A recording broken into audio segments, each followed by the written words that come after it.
आपने उनका सामना भी किया और पुलिस ने भी आपका साथ दिया उस मामलात में, मैंने ये भी देखा। तो ये क्या उधर क्या हुआ वो जो थोड़ा-सा बताएँगे क्या निज़ाम सिस्टम हुआ क्या था उधर?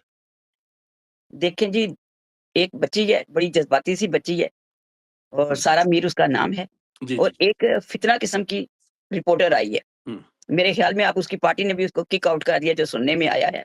क्योंकि वो सवाल सफ़ीना ही खान की कुछ बात कर रहे हैं आप? सफ़ीना हक की भी आज जी, वीडियो जी, जी, देखी थी जी। कि नवाज़ बिल्कुल, शरीफ के बिल्कुल। आगे उन्होंने जो बोला आप कौन से चक्की का आटा खाते हैं, बड़े आप हटे-कटे हैं, बड़े मोटे-ताजे हैं, बड़े आप चमक रहे हैं साँप की तरह, हैं जी?